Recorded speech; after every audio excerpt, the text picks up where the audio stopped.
AU और baby penguin ही क्यों? तो वो इसलिए, उसके काफ़ी सारे पॉइंट्स हैं जो मैं आपको यहाँ इस वीडियो में बताने वाली हूँ।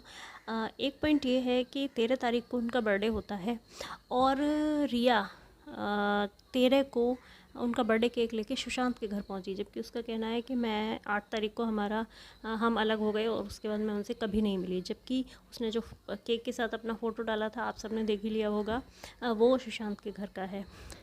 तो ये जो शख्स ट्विटर पे इतना ज़्यादा बिज़ी रहता था, दिन में 5 से 6 ट्वीट करता था, वो 13 तारीख को अचानक उसने कोई ट्वीट नहीं किया। सिर्फ करण जौहर के ट्वीट का जवाब दिया, वो भी रात को 1:40 पे। तो उस दिन वो कहाँ बिजी थे? लोग ये भी कह सकते हैं कि इतना उनका बर्थडे है तो बर्थडे पार्टी में बिजी होंगे। तो उस चीज़ का भी जो मुंबई मिरर पेपर है उसमें आ चुका था कि उन्होंने अपना बर्थडे कैंसिल कर दिया है। तो वो कहाँ बिजी थे?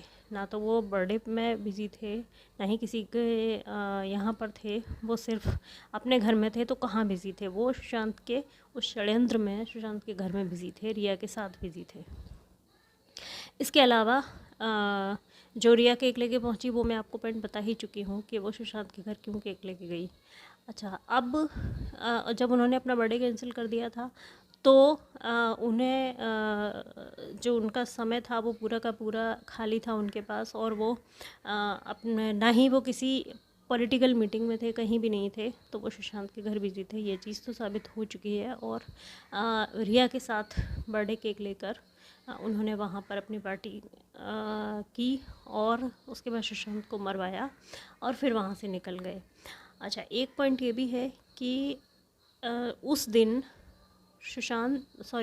रिया और एयू के बीच 66 टाइम कॉल्स हुए हैं, जिसमें से कुछ कॉल्स इधर से किए गए हैं और कुछ कॉल्स एयू ने किए हैं। तो ऐसी क्या वजह थी, जबकि उन दोनों का कहना है कि हम दोनों एक दूसरे को जानते ही नहीं, हम दोनों कभी मिले ही नहीं, फिर भी इतनी बार, एक दिन में इतनी बार उन दोनों में आपस में बात क्यों हुई? और सतीश मान शिंदे ने चोर की दाढ़ी में तिनके वाली बात कर दी कि उन्होंने कोर्ट में बोला कि मेरी क्लाइंट जो है वो एयू को जानती ही नहीं है। तो अगर वो जानती नहीं है और उनसे ये सवाल पूछा भी नहीं गया था, चोर की दाढ़ी में तिनका इसलिए कि उनसे ये सवाल पूछा नहीं गया था, फिर भी उन्होंने बोला कि मेरी क्लाइंट तो उनको जानती ही नहीं है, जबकि किसी ने उनसे वो सवाल ही नहीं पूछा था कि रिया एयू को जानती है या नहीं जानती है, और उन्होंने इतनी बार बात क्यों की। ये सब चीज़ें प्रूव हो चुकी हैं रिया के फ़ोन कॉल्स से, उस जो डिटेल निकले हैं उसमें ये नंबर निकला है। Next point, Nitish Rane. अगला पॉइंट, नीतीश राणे आदित्य ठाकरे पर ही क्यों उंगलियां उठा रहे हैं? उन्होंने बोला है, वो फ़ोटो भी उन्होंने अटैग किया है कि कंबोडिया में जो स्ट्रीट है वहाँ पर ड्रग्स की पार्टी होती हैं, वो वहाँ पर जो है ड्रग्स प्लस वो एरिया अंडर एज प्रोस्टिट्यूशन के लिए बदनाम है। वहाँ पे आदित्य ठाकरे घूम रहे हैं। वो फ़ोटो 1 महीने से वायरल है, फ़ोटो पुरानी है लेकिन 1 महीने से वायरल है। तो नीतीश राणे उन पर उंगली क्यों उठा रहे हैं? और भी तो लोग हैं, उन पर क्यों नहीं? नीतीश राणे आदित्य ठाकरे पर ही क्यों उंगली उठा रहे हैं सुशांत केस में? एक पॉइंट ये भी था कि जब करण जौहर ने आदित्य ठाकरे को उनका बर्थडे विश किया तो उन्होंने रात 1:40 पे उसका जवाब दिया।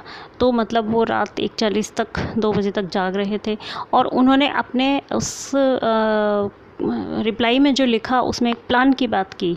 तो वो लाइन जो है वो बहुत ज़्यादा लोगों को स्टक कर रही है कि ये सस्पिशियस है कि हाँ, as we discuss, as we plan, तो इस तरह के उन्होंने कुछ वर्ड्स लिखे हैं जहाँ पे वो मैं आपको पुराने वीडियोस में दिखा चुकी हूँ।